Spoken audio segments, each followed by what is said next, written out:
Hello everyone, welcome back. Almost 2 years ago at this point, we did a video where we went through our inventory and we checked out like the 5 rarest production guitars that we had at the moment. Our inventory changes quite a bit as time goes on. What better time than today to do that again and check out 5 of the rarest guitars that we have in our current inventory. So I actually said this last time, but wanted to repeat the same sentiment here. If we were to truly look at the absolute rarest things that we have or the rarest guitars we see, it would technically be like luthier build stuff or really anything one-off. That's not so much what we're gonna look at today. We're gonna look at production model guitars, just stuff that was made in really small runs that we rarely see pop up for sale, that we have been fortunate enough to have in our inventory at this moment. I've made a list of our top 5. There's actually a few extras on there we'll get into as well. Let's dig in, let's check out some guitars. Let's start the countdown. We're gonna start at number 5, and this one is a Gibson, and a very cool Gibson at that. Here we have a big block retro ES-335 in wood rose from 2018. This was made in the Gibson Memphis factory, kind of right at the tail end of production out of that factory, as in 2019, that factory unfortunately did close. We got some gems like this before they closed down. And this is a really, really cool guitar. This finish is called wood rose, and I think that's just kind of a perfect like description of this. I love it. It's somewhere in between pink and purple, very subdued, very vibey, very cool. Beautiful rosewood fretboard, obviously big block inlays as the name suggests, and this is just a really great quality ES-335 all around with some really, really cool aesthetics. I am very happy to report that this guitar plays and sounds just as good as it looks. Let's plug it in and see what it sounds like. We're not gonna plug in all of these, but we're gonna plug in a few of these guitars, and this one is definitely worth hearing.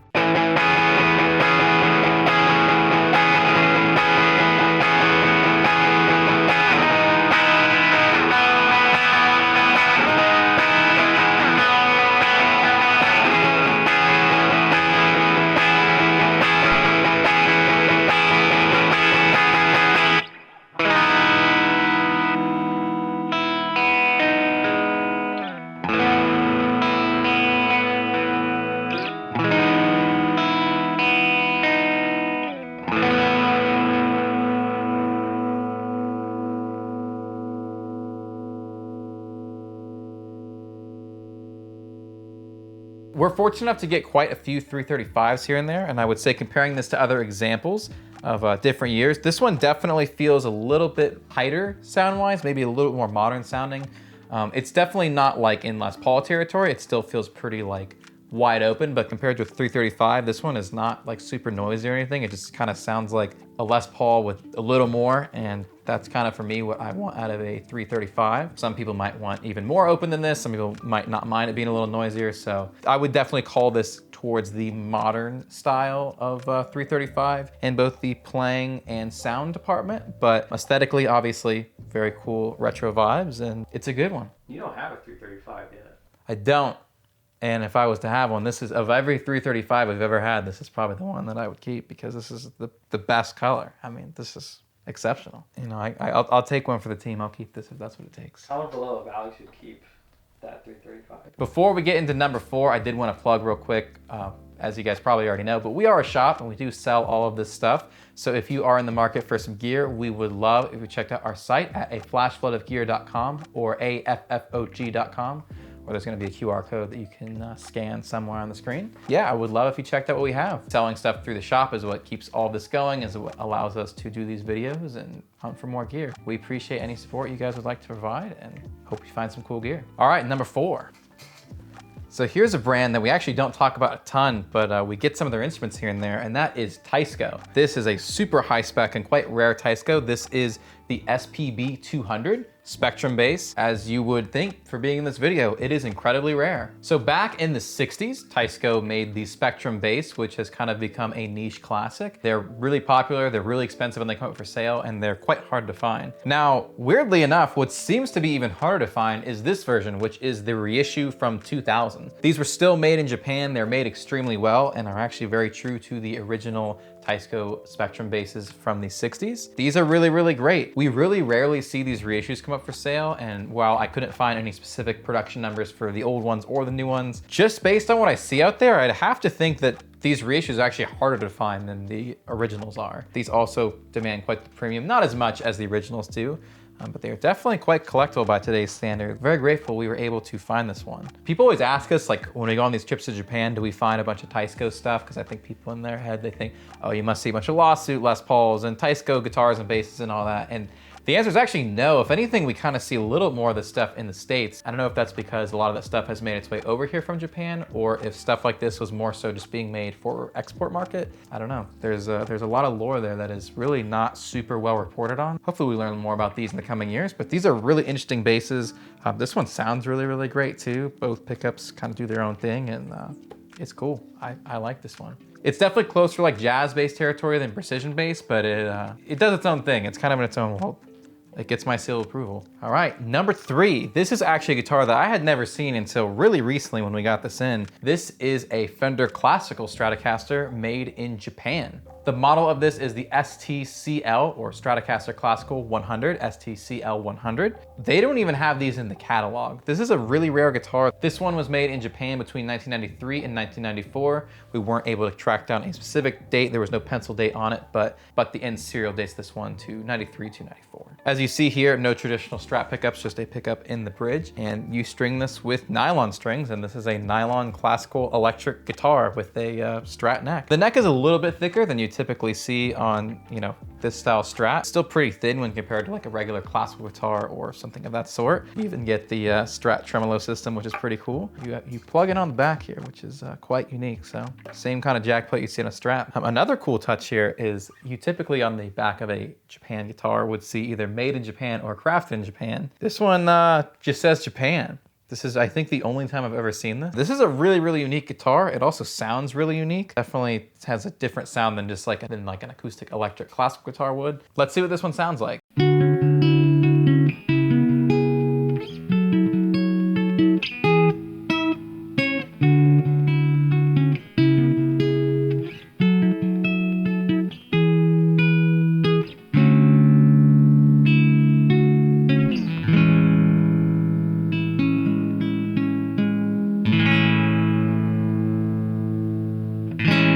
All right, we are down to number 2, and we're going back to Gibson here. We actually had a bit of a tie, so we're actually gonna check out 2 guitars.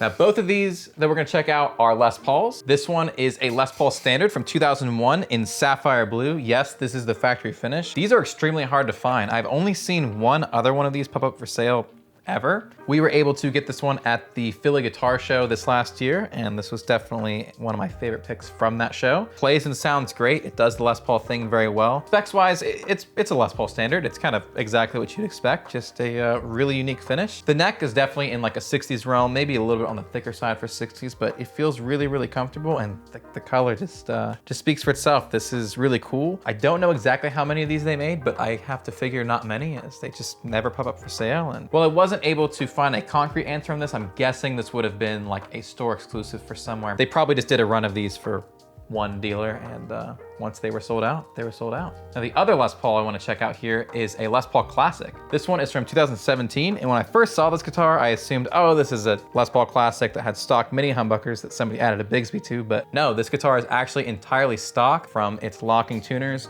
to its Bigsby to its mini humbuckers. This is some very interesting specs that I know a lot of people will really love here.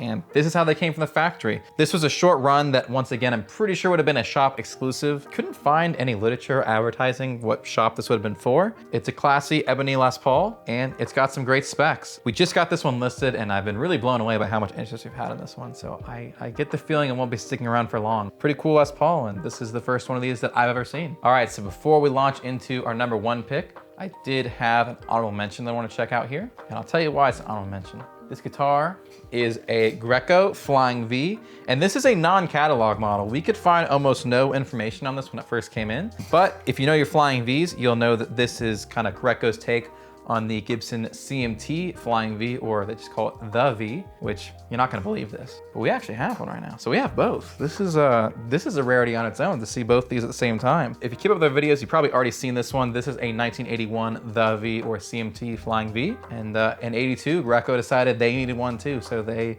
made their own version of it. The Greco is actually considerably lighter, if that's your thing. The reason I put this as an honorable mention is there is an off chance that this is just some sort of special order, and I didn't want to do like special order one-off stuff, but being that this is so specific. There's so much going on here that's outside of what you'd see for your regular Greco Flying V from this era. I'd have to assume that they did make this in some sort of production run, even if it was really, really small. Somebody actually dropped in a DiMarzio pickup, so this one is not like totally stock or anything. Great Flying V. I will say for the money, an exceptional Flying V, as you can get this for less than just like a regular 67 reissue V.